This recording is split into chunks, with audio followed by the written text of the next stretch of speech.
Halo semuanya, kembali lagi dengan channel Uphill, di mana kali ini kita akan membawakan alur cerita untuk film yang berjudul 47 Ronin guys. Tanpa basa-basi lagi, ayo kita mulai. Jangan lupa subrek.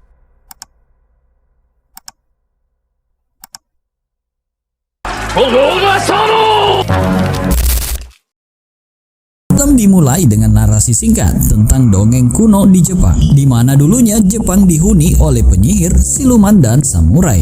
Pada saat itu Jepang diperintah oleh seorang kaisar bernama Shogun Tsunayoshi yang terdiri dari beberapa provinsi, namun provinsi tersebut saling bermusuhan.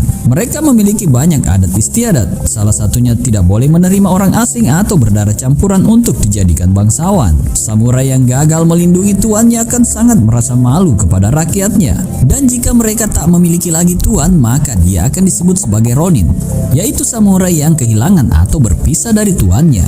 Jepang juga memiliki legenda tentang 47 Ronin. Dan untuk lebih tahu tentang legenda 47 Ronin, maka kita harus mulai dari awal. Legenda ini dimulai dengan seorang remaja laki-laki bernama Kei yang lari ketakutan keluar dari hutan bambu. Tidak ada yang tahu tentang asal-usul remaja ini. Masyarakat Jepang percaya kalau dia dibesarkan oleh siluman di tengah hutan Tengu. Kei yang kelelahan karena berlari akhirnya jatuh ke sungai dangkal di provinsi Ako. Ia kemudian ditemukan oleh seorang samurai bernama Oishi Kuranosuke. Oishi menemukan ada goresan di belakang kepala Kei, di mana dia percaya kalau Kei adalah bagian dari siluman. Saat Oishi ingin membunuhnya, tuan mereka bernama Asano menghentikannya. Asano meminta Oishi membawa Kei ke rumahnya untuk diadopsi. Asano adalah pemimpin provinsi atau kerajaan Ako.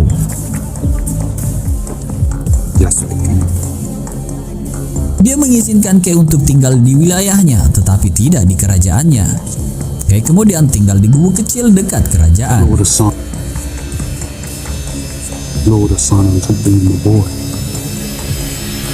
Kei sangat dekat dengan putri Asano yang bernama Mika. Ternyata mereka berdua sudah saling jatuh cinta sejak masih remaja. Namun Kei sadar diri karena ia adalah pemilik darah campuran. Jadi dia tidak bisa menikah dengan putri bangsawan di sana. Into their land, where I believed his presence would bring misfortune. You keep it, Kai. As he received from Mika and her father.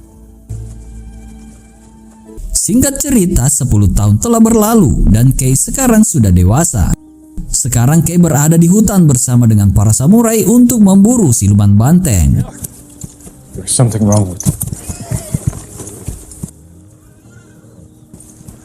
Alright, Lord Asano.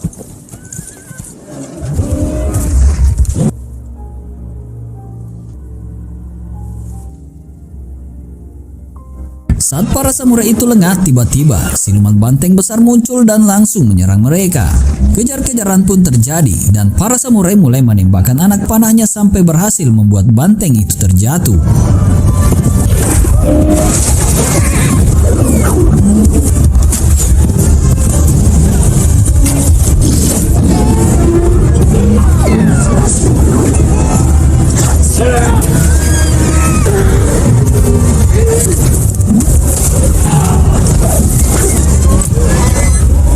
Tapi banteng jadi-jadian itu berhasil bangkit kembali dan kabur dari kejaran para samurai.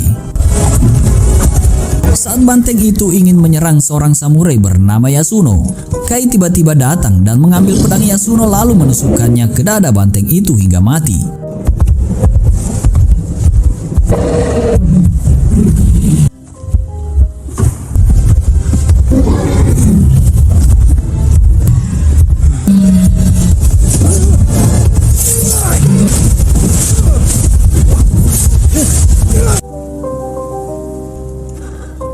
Setelah banteng mati, Kei mencabut pedang dari tubuh banteng itu dan mengembalikannya kepada Yasuno. Tapi Kei mendapat kata-kata buruk darinya.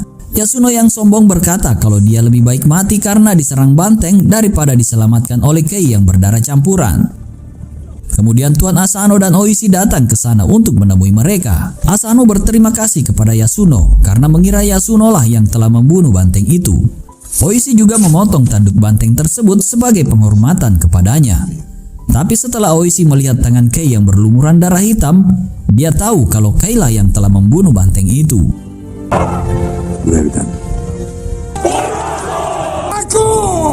Kemudian Kei melihat seekor rubah putih di belakang pohon dengan warna mata berbeda, biru dan emas. Tapi Kei mengabaikannya dan kembali ke gubuk deritanya. Ketika Asano dan para samurai tiba di kerajaan, Asano memberitahu Putri Mika kalau Shogun menunjuk Provinsi Ako sebagai tempat turnamen pertarungan tahunan. Petarung dari Provinsi Ako akan bertanding melawan petarung dari Provinsi Nagato. Is everything prepared for the Shogun's arrival? Provinsi Nagato diperintah oleh Lord Kira yang merupakan saingan dari Asano. Malam harinya, Mika diam-diam meninggalkan kerajaannya untuk menemui Kei di gubuknya.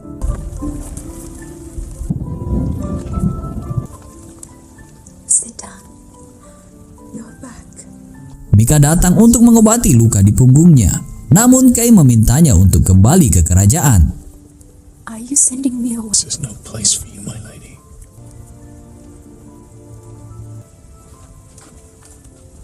Di saat yang sama, si rubah putih yang bertemu Kei di hutan datang ke kerajaan Lord Kira.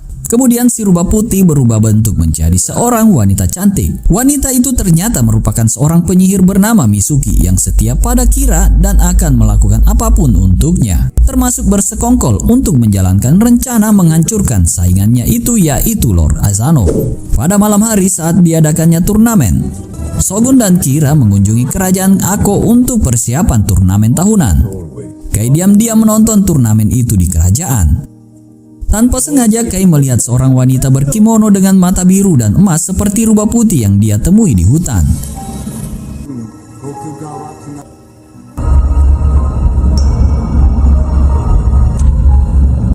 Kei yang curiga pun langsung melaporkan hal itu kepada Oishi kalau salah satu selir Kira kemungkinan adalah seorang penyihir. What are you doing in my home?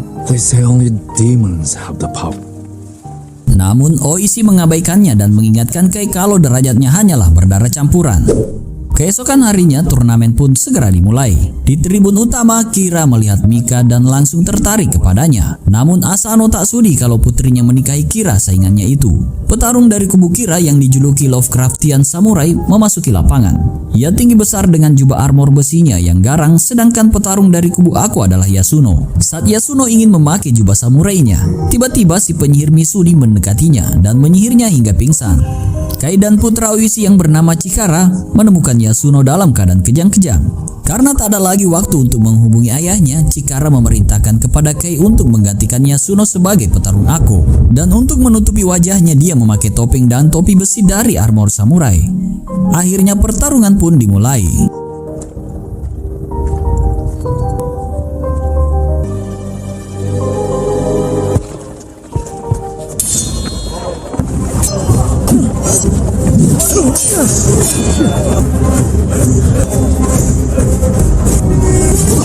Selama pertarungan, Kei terlempar saat diserang oleh Lovecraftian hingga topengnya terlepas.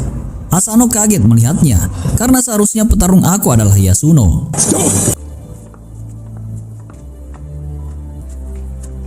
Shogun kemudian memerintahkan samurai untuk membunuh Kei. Tapi Asano yang melihat kalau putrinya jatuh hati kepada Kei, ia pun maju untuk melindungi Kei dan meminta maaf kepada Shogun. Sebagai gantinya, dia memerintahkan samurai untuk memukuli Kei.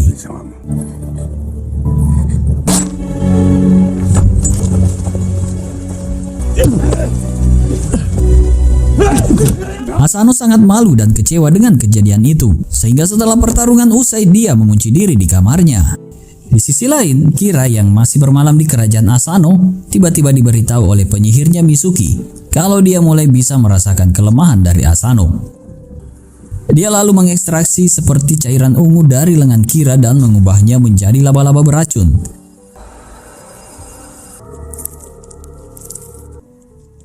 Dengan sihirnya, Misuni datang ke kamar Asano yang sedang tidur.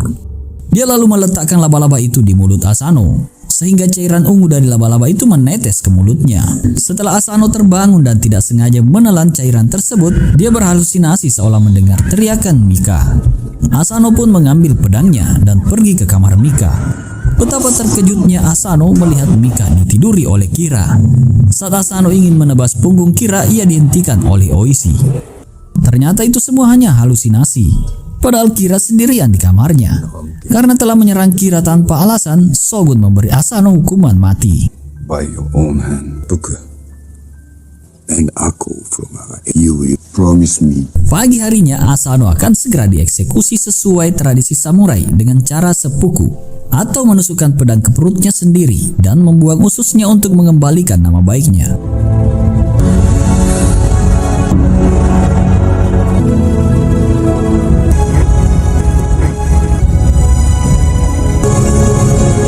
Mika histeris saat melihat Asano menusuk perutnya sendiri, diikuti dengan Oishi yang menebas lehernya. Setelah eksekusi, Shogun menyatakan kalau samurai Ako sekarang adalah Ronin atau samurai yang tak bertuan.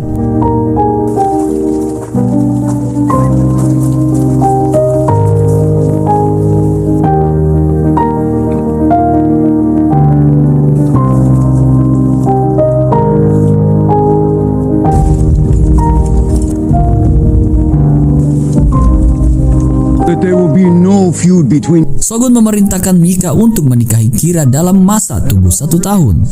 For Lord Asano's death. You are now Ronin. Oishi. Setelah Shogun meninggalkan kerajaan Ako, Kira mengumumkan kalau Mika adalah miliknya sekarang. Kira meminta kepada Oishi untuk tidak membalas dendam atas kematian Asano, dan juga memerintahkan untuk membuang Kei ke Pulau Deutz untuk dijadikan budak di sana. Kira juga memerintahkan kepada para samurainya untuk memenjarakan Oishi selama 1 tahun di ruang bawah tanah. Sementara itu, para samurai lainnya akan diusir dari wilayah Ako. Singkat cerita, 1 tahun berlalu dan Oishi telah dibebaskan dari penjara dan dibuang ke sebuah desa terpencil. Putranya Chikara dan istrinya Oishi yaitu Riku menemukan Oishi di sana.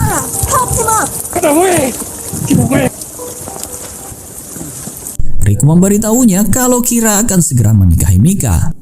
Ia juga memberitahu Oishi kalau Kei sekarang telah menjadi budak di Pulau Deutz. Oishi memerintahkan Chikara untuk mencari 3 ekor kuda dan memerintahkan Riku untuk menyebarkan gosip kalau dia telah bercerai dari Oishi. Ini dia lakukan untuk melindungi istrinya Riku dari kekejaman Kira. Setelah Chikara berhasil mendapatkan 3 kuda, Oishi kemudian menyuruhnya pergi ke kelompok Ronin dan meminta mereka menunggu di Danau Hitam. Sementara itu, Oishi akan pergi ke Pulau Deutz untuk membebaskan Kei. Sesampainya di Pulau Deutz, Oishi melihat Kei berduel dengan monster raksasa.